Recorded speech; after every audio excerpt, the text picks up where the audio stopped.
দাদার মনে হলো সেই ডালে সে একা নেই, সেখানে আরও একজন আছে, কিন্তু তাকে দেখা যাচ্ছে না। স্বাগত জানাই প্রীতির কথার নতুন এপিসোডে। এগুলো গল্প নয়, সত্যি ঘটনা। আমরা কোনো রকম কুসংস্কারকে প্রশ্রয় দিই না। আমরা শ্রোতাদের বলি না ঘটনাগুলো বিশ্বাস করুন। তাই বিশ্বাস অবিশ্বাসের প্রশ্নে না গিয়ে খোলা মনে গল্প শোনার আনন্দে ঘটনাগুলিকে গ্রহণ করবেন। প্রীতির কথার আরও একটি নতুন এপিসোডে আপনাদের স্বাগত জানাই। আপনারা যারা এই ঘটনাগুলি শুনছেন তারা অবশ্যই ঘটনা পাঠান, না হলে এই শোটা চলবে কিভাবে? এই শোটা চালাতে গেলে ঘটনা চাই। তা দেরি না করে এখনই ঘটনা পাঠান। প্রেতের কথা @gmail.com এই মেলে আপনার ঘটনা মেল করুন। তাহলে আপনার ঘটনা আমার কাছে পৌঁছে যাবে, আর সেই ঘটনা আমার মুখ দিয়ে পৌঁছে যাবে হাজার হাজার মানুষের কাছে। ডেসক্রিপশনে মেল অ্যাড্রেস দেওয়া রইল, অবশ্যই ঘটনা পাঠাবেন মনে করে। শুরু করছি আজকের ঘটনা।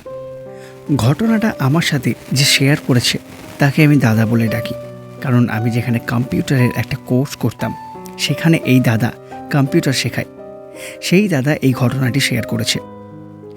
দাদা তখন ক্লাস 8-এ পড়ে, তখন অনেকটাই ছোট। ওই বয়সে প্রতিটা ছেলে মেয়ে খেলা করতে খুব পছন্দ করে। একই রকমভাবে দাদারা প্রচুর খেলাধুলো করত। বাড়ি থেকে কিছুটা দূরে একটা মাঠ আছে, সেই মাঠে খেলতে যেত দাদারা। সেই মাঠের পাশে একটা গাছ আছে, সেই গাছের ফলের নাম গাব, তাই ওই জায়গাটাকে গাবতলা বলা হয়। আর ওই গাবতলাটা ভূতুরে জায়গা বলে সবাই জানে। গাবতলার পাশের মাঠে দাদারা দলবল নিয়ে খেলতে যেত। সেখানে সকালবেলা ক্রিকেট, বিকেলবেলা ফুটবল খেলা হতো। মাঠের এক পাশে ছিল বাঁশের ঝাড় আর এক পাশে ছিল আমবাগান। আর সময়টা ছিল আমের সময়, মানে গ্রীষ্মকাল। তখন ওই আমবাগানে প্রতিদিন গাছগুলো পরিচর্যা হতো। সেই বাগান থেকে কখনো কখনো যে আম চুরি করে খায়নি দাদারা, তা কিন্তু নয়। 5টা ছেলে এক জায়গায় থাকলে যা হয় আর কি। একদিন দাদার সাথে স্কুলে তার সহপাঠীর সাথে কি একটা নিয়ে বেশ তুমুল একটা ঝামেলা বেঁধে গেল, কিন্তু প্রমাণ হলো না কার দম বেশি। দাদার সেই সহপাঠী ছিল দাদার পাশের পাড়ার ছেলে, তাই কোন পাড়ার ছেলের বেশি দম তা দেখার জন্য একটা ক্রিকেট ম্যাচের আয়োজন করা হলো। মানে যে হয় আর কি, হয় না যে কাদের বেশি দম দেখি তোদের না আমাদের, একটা ক্রিকেট ম্যাচ হয়ে যাক, যে জিতবে তাদের দম বেশি, এরকম আর কি। সেই গ্রীষ্মের এক রবিবারের সকালে শুরু হলো ক্রিকেট ম্যাচ। রবিবারের দিন, না আছে স্কুল না আছে পড়াশোনা, খেলা শুরু হলো। টস করা হলো। দাদারা টস জিতে ব্যাট করার সিদ্ধান্ত নিল। দাদাদের ব্যাটিং চলছে বিরোধী পক্ষের ফিল্ডে, তাই দুজন ব্যাটসম্যান বাদে বাকি টিম মাঠের এক পাশে ওই বাঁশ ঝাড়ের দিকটায় বসে আছে। তাদের মধ্যে দাদাও আছে। ওই বয়সে কি হয়, এক জায়গায় মন টেকে না, শরীর শুধু চলে বেড়ায়, কারণ তখন শরীরে এনার্জি ভরপুর থাকে। দাদা একটা বাঁশ গাছে উঠে সেটাকে গাড়ি বানিয়ে গাড়ি চালানোর মতো মুখে আওয়াজ করতে করতে খেলা করতে থাকে। এটা দেখে পাশের একটা ছেলে বলে ওঠে, এই আজ রবিবার, আজ তো বাঁশ গাছে ভূত থাকে, জানিস না? বাঁশে হাত দিতে নেই আজ। দাদা তাকে পাত্তা না দিয়ে বলে, ওসব কিছু হয় না, ফালতু কথা। এইভাবে ক্রিকেট খেলা এক সময় শেষ হলো, যে যার বাড়ি চলে গেল। দুপুরে খাওয়া দাওয়ার পর আবার শুরু হলো ফুটবল। একসময় ফুটবল খেলাও শেষ হয়। তখন সন্ধ্যের মুখে, সূর্য ডুবে গেলেও অন্ধকার হতে এখনো দেরি আছে। কেউ কেউ পালালো আর কেউ কেউ বসে আছে।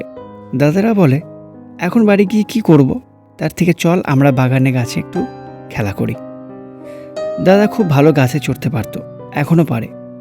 তো খেলাটা হচ্ছে এই রকম, এক গাছের ডাল থেকে অন্য গাছের ডালে চলে যেতে হবে, যাতে তুমি যেন মারা না হয়ে যাও, কারণ যার দান পড়েছে সে যদি কাউকে ছুঁইয়ে দেয় তাহলে সে মারা হয়ে যাবে। দাদা তখন খুব রোগা ছিল, আর ওই বয়সে ওই রকমই শরীর হয় বেশিরভাগ ছেলেদের। ওই শরীর নিয়ে কোনো ডালে চাপলে ডাল ভাঙবে না।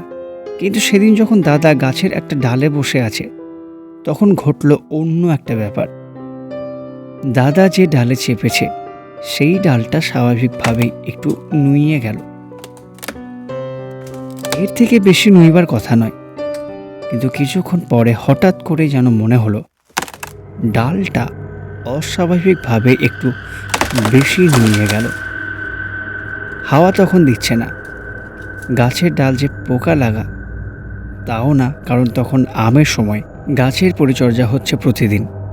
তারপর ডালে আমও ধরে আছে, তাহলে ডালটা একটু বেশি নুয়ে গেল কেন? দাদার মনে হলো সেই ডালে সে একা নেই, সেখানে আরও একজন আছে, কিন্তু তাকে দেখা যাচ্ছে না। ডালটা অস্বাভাবিকভাবে নড়তেই থাকে। দাদা তখন বেশ ভয় পেয়ে যায়। তখন ঠিক করে, না, এই ডাল থেকে অন্য ডালে চলে যাওয়া দরকার। অন্য ডালে যাওয়ার উপক্রম করছে, হঠাৎ করেই ডালটা মড়মড় করে ভেঙে পড়ল। তার সাথে সাথে দাদাও একেবারে নিচে চিত হয়ে নিচে পড়ল। মাথার পিছনে চোট পেয়ে অজ্ঞান হয়ে গেছিল। যখন হুঁশ ফেরে তখন বাড়িতে বিছানায় শুয়ে আছে। সেই মাথার পিছন দিকের ব্যথাটা নাকি এখন অনুভব হয়। দাদার বক্তব্য হচ্ছে, আমি রবিবারের সকালবেলা বাঁশ গাছে চড়ে খেলছিলাম। কেউ একজন মানা করছিল, তাও আমি খেলছিলাম, কারণ রবিবার নাকি বাঁশ গাছে ভূতেরা থাকে। সেই জন্য হয়তো এই ঘটনাটা ঘটেছে। তো এই ছিল আজকের ঘটনাটি আশা করি আপনাদের ভালো লেগেছে। আবারও বলি, আমরা কোনো রকম কুসংস্কারকে প্রশ্রয় দিই না। ঘটনাগুলি বিশ্বাস অবিশ্বাসের দৃষ্টিভঙ্গি থেকে না দেখে গল্প শোনার আনন্দে ঘটনাগুলো গ্রহণ করবেন। আর আপনার ঘটনা অবশ্যই পাঠান প্রেতেরকথা@gmail.com এই মেলে। নিচে ডিসক্রিপশনে মেল অ্যাড্রেস দেওয়া রইল, একটু দেখে নেবেন। তাহলে আজকের জন্য আজ্ঞা দিন, আজ উঠি। ধন্যবাদ।